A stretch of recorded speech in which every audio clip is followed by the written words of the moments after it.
Assalamualaikum warahmatullahi wabarakatuh. Saya Dani dan ini adalah bahasan tentang sistem pencernaan, tetapi lebih ke bahasan tentang zat makanannya ya.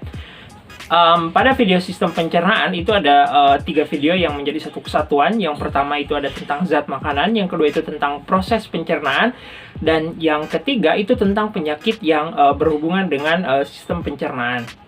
Ketika kita membicarakan tentang sistem pencernaan, ya itu berarti sangat berhubungan dengan makanan ya.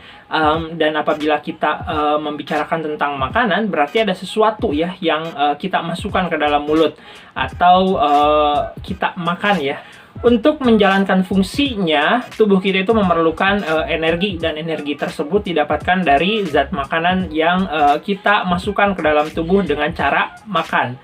Zat makanan itu setidaknya dibagi menjadi dua, ada yang makronutrisi dan ada yang mikronutrisi. Makro itu artinya besar ya, nutrisi, makronutrisi berarti nutrisi yang kita butuhkan dalam jumlah yang besar, sedangkan kalau mikronutrisi itu berarti nutrisi yang kita butuhkan dalam jumlah yang sedikit gitu ya, mikro.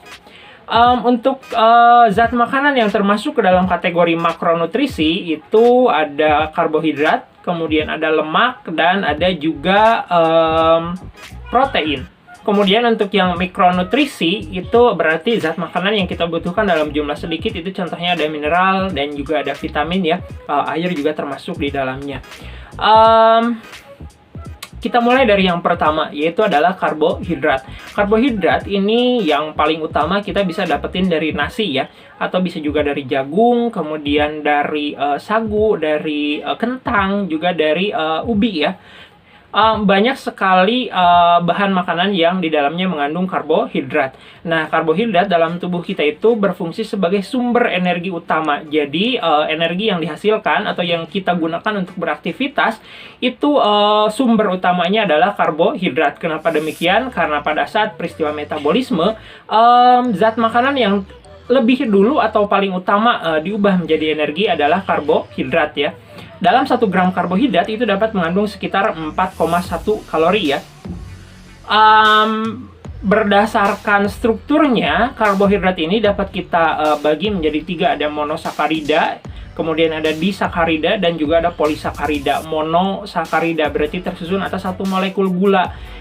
Contohnya misalkan glukosa ya. Kemudian kalau disakarida itu tersusun atas 2 molekul gula. Misalnya maltosa ya, seperti itu. Kemudian ada polisakarida yang tersusun dari rantai gula yang sangat panjang, contohnya amilum, atau zat tepung yang dapat kita temukan kayak di beras kayak gitu ya, itu ada amilum. Bagaimana cara kita mengetahui suatu makanan itu mengandung karbohidrat atau tidak? Gampang ya, Anda tinggal melakukan uji glukosa pada makanan tersebut. Anda tambahkan Benedict untuk melihat glukosa pada makanan tersebut. Juga Anda bisa menambahkan Lugol untuk mengetahui makanan tersebut mengandung karbohidrat atau tidak. Kemudian untuk mengganti Lugol tersebut, Anda juga dapat menggunakan betadin ya. Kalau misalkan suatu makanan mengandung karbohidrat, maka ketika Anda tetesi betadin itu akan berubah warnanya menjadi biru kehitaman. Kemudian apabila suatu makanan itu mengandung glukosa, maka ketika kamu menetesi Benedict ke dalam makanan tersebut, maka makanan tersebut akan berubah warna menjadi merah bata. Berikutnya, zat makanan yang akan kita bahas adalah protein. Protein ini dapat kita temukan banyak ya, ada protein nabati, juga ada protein hewani. Misalkan kalau hewani kamu bisa dapat dari ikan, daging ayam, daging sapi ya. Kalau misalkan dari yang nabatinya ya, dari kacang-kacangan ya, kamu bisa mendapatkan protein nabati. Fungsi protein untuk tubuh yang utamanya itu sebagai zat pembangun ya. Selain untuk menghasilkan energi, juga protein dapat digunakan sebagai zat pembangun. Anda perhatikan bahwa seluruh tubuh Anda itu kan ada ototnya ya. Ingat bahwa otot itu tersusun atas protein ya. Berarti benar bahwa protein itu fungsinya sebagai zat pembangun. Mungkin Anda pernah main ke tempat gym mungkin ya, atau pernah nge-gym barangkali. Nah, ketika Anda nge-gym, maka Anda biasanya suka dikasih susu yang berprotein tinggi katanya untuk membentuk massa otot. Artinya bahwa ketika kita mengkonsumsi protein, maka akan ada zat atau asam amino ya, karena monomer dari protein atau protein itu disusun oleh asam amino. Nah, asam amino itulah yang nantinya akan disusun untuk membentuk massa otot, sehingga disebutkan bahwa protein itu adalah sebagai zat pembangun. Dalam 1 gram protein itu dapat kita hasilkan sekitar 4,1 kalori. Tapi ingat bahwa protein ini bukan sumber energi utama untuk aktivitas tubuh. Tadi disebutkan bahwa protein itu tersusun oleh asam amino. Asam amino inilah yang nantinya pada tubuh akan digunakan untuk membangun jaringan, menyusun massa otot, kemudian membentuk hormon dan juga mensintesis enzim. Terdapat 20 jenis asam amino yang dibutuhkan oleh tubuh. 10 diantaranya dapat kita sintesis, sedangkan 10 yang lagi itu merupakan asam amino esensial atau tidak dapat kita buat. Jadi itu mutlak harus didapatkan dari asupan protein yang kita makan atau kita konsumsi. 10 asam amino yang esensial atau yang tidak dapat kita sintesis di dalam tubuh kita yaitu adalah histidin, valin, arginin, lisin, isoleusin, treonin, triptofan, leusin, metionin, dan juga fenilalanin. Sedangkan asam amino non-esensial yang artinya dapat kita sintesis atau dibentuk oleh tubuh kita itu ada alanin, asparagin, asam aspartat, asam glutamat, glisin, glutamin, prolin, serin, cysteine, cysteine, dan tirosin. Itulah asam amino esensial dan asam amino non-esensial yang kita butuhkan untuk membangun tubuh dan mensintesis enzim juga hormon. Nah, bagaimana cara kita mengetahui suatu makanan itu mengandung protein atau tidak? Gampang, kita lakukan uji protein. Bagaimana caranya? Kita tetesi biuret pada makanan tersebut. Apa itu biuret? Biuret itu reagen kimia ya yang digunakan untuk melihat kandungan protein pada suatu makanan.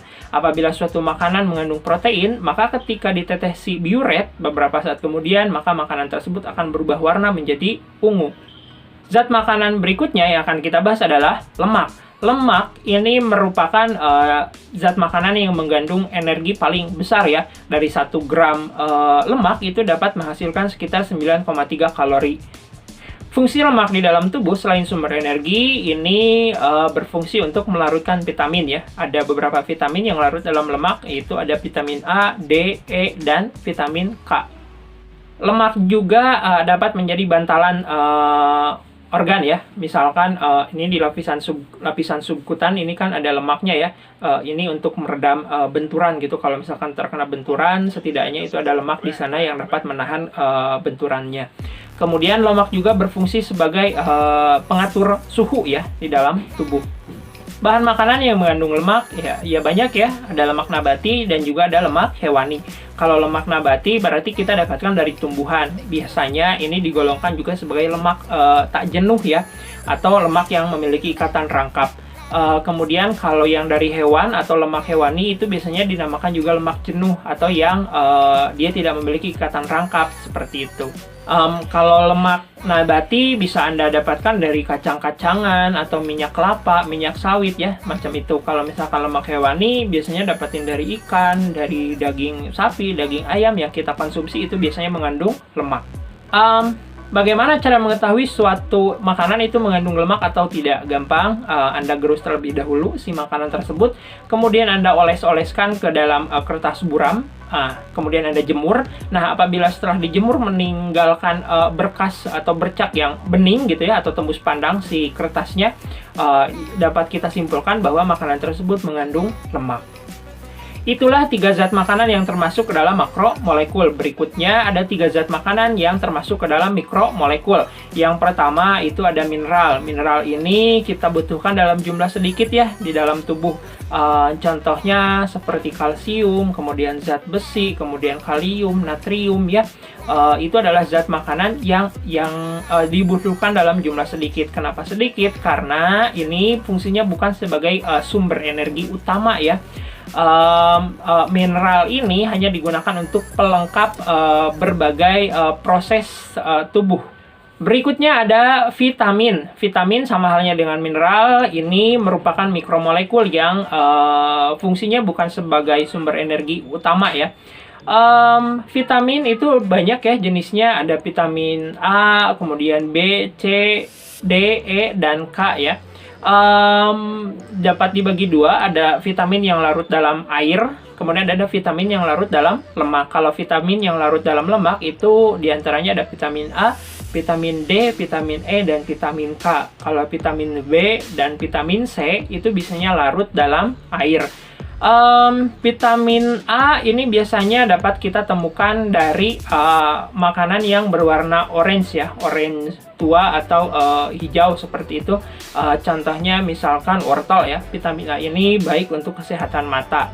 Kemudian ada vitamin D yang baik untuk pertumbuhan tulang ya. Kemudian ada vitamin E yang berhubungan dengan peristiwa pembentukan eritrosit. Kemudian ada vitamin K yang berhubungan dengan peristiwa pembekuan darah di dalam tubuh. Nah, kemudian untuk vitamin yang larut dalam air, itu yang pertama ada vitamin C ya.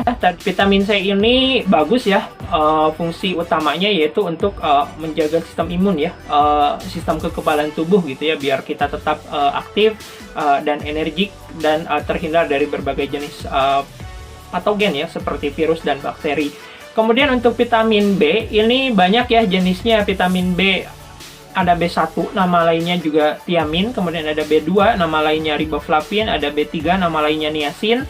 Ada B5, nama lainnya asam pantotenat. Ada B6, nama lainnya pyridoxine. Ada B11, yang nama lainnya folat. B12, cyanocobalamin.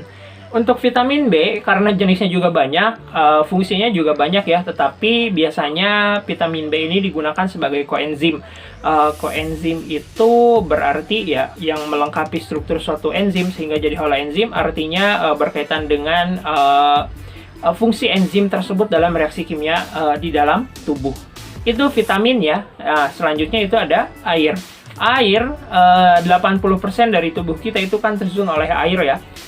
Seluruh sel di dalam tubuh kita itu memiliki sitoplasma, artinya ada cairan di dalam sel tersebut, sehingga sangat mutlak kita membutuhkan air. Juga air berfungsi sebagai pelarut reaksi kimia, juga untuk mengatur viskositas darah ya.